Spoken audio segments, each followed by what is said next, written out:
Nos souvenirs. Les souvenirs, c'était dans votre jeunesse que vous nous aviez dit là, les souvenirs de votre jeunesse. J'aimerais bien, moi, que vous me disiez un souvenir autour de vos grands-parents.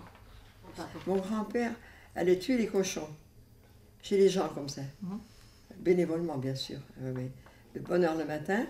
Alors bon, il tuait le cochon et il l'avait bien lavé, il l'étendait sur une échelle toute la nuit dans la cave, et le lendemain matin, bien frais, allez, on faisait la salaison, des grands trucs. Pas moi, bien sûr, mais je me rappelle. Tu regardais. Mais j'étais trop petite, mais enfin, ma grand-mère disait, t'as encore promis là, mais t'en finis pas. Et ensuite, elle avait 15 ans quand elle a été gagée, comme on dit. Elle était à Saint-Aubin dans un commerce.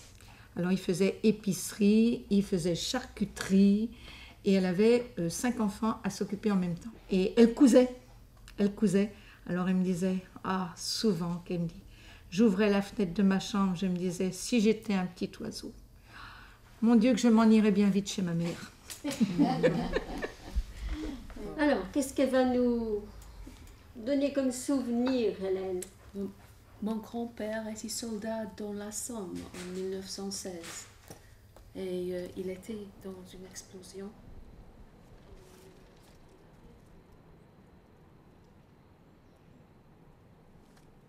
Alors Hélène, t'as reçu ton certificat? Oui. Il faut que tu nous montres ça. Ok. C'est un événement? Absolument. J'étais étonnée d'être réussie, mais voilà. Alors, attestation pour l'accès à la nationalité française. Alors, l'attestation, c'était pourquoi?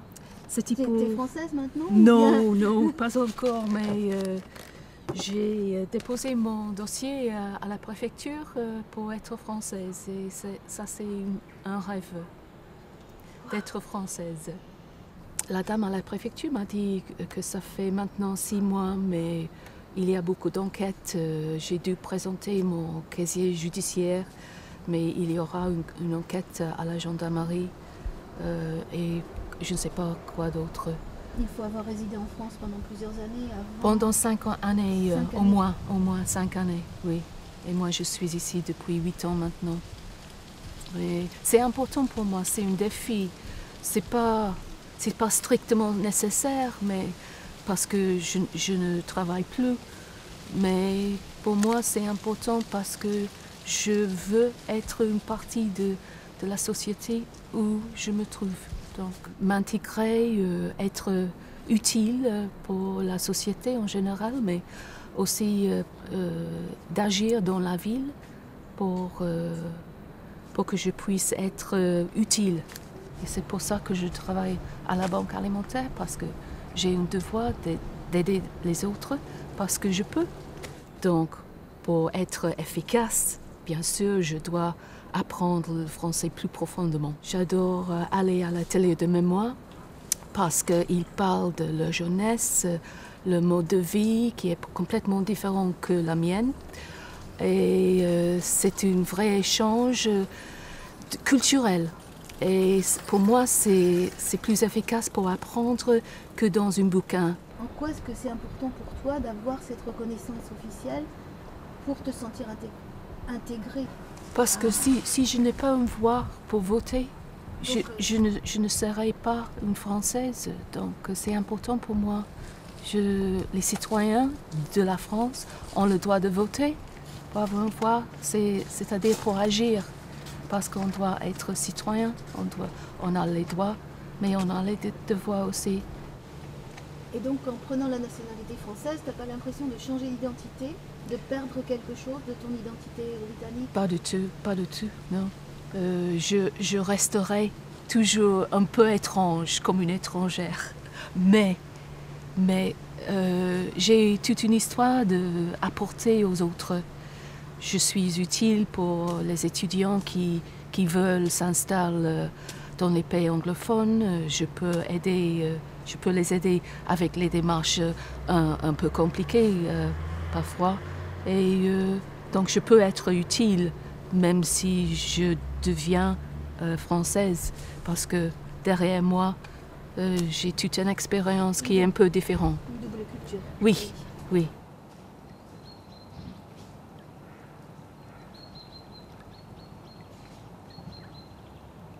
J'aime regarder les gens qui se promènent le dimanche après-midi au long du canal.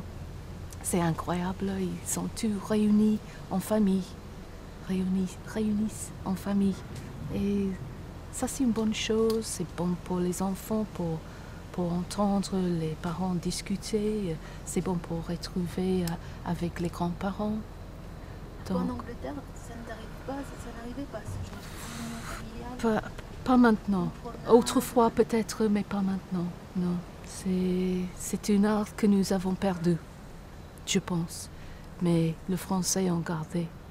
Et ça, c'est important de garder. Pour moi, le fait que les magasins sont fermés le dimanche après-midi, c'est absolument incroyable. Ça garde un esprit de famille. Et moi, j'ai peur que si les magasins sont ouverts, la famille va disparaître. Disparaître? Merci. Disparaître. Comme nous sommes invités chez les Français, la table est magnifique. C'est pas juste une nappe et les couverts propres. C'est une art. C'est incroyable. Et moi, ça, je me trouve génial. C'est très convivial. C'est une fête. C'est une fête, oui. C'est vrai. C'est une vraie fête. Tu fréquentes à la fois la communauté anglophone et la communauté francophone. Comment tu vis ça? Est-ce que ça a été difficile de t'intégrer ici? Est-ce que c'est difficile de vivre entre les deux? C'est difficile entre les deux parce que il y a une espèce de ghetto pour les anglophones ici, parce qu'il y a des anglophones qui ne font pas un effort de s'intégrer. Et moi, ça, je trouve très décevant.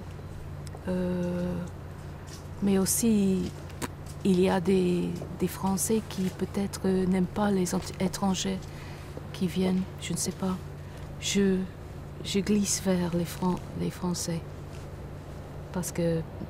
Et ils savent que tu as engagé la démarche pour devenir française? Quelques-uns. Je pense qu'ils pensent que je suis folle.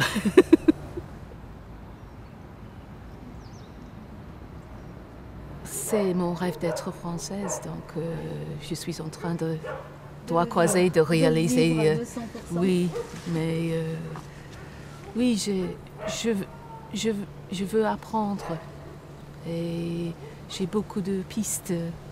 Je suis intéressée par les gens, leur histoire. Je pense que le plus on apprend, le plus il y a d'apprendre. Et donc, chaque étape que j'atteins, il y a d'autres après. Donc, c'est comme ça qu'on peut vivre globalement, on peut dire.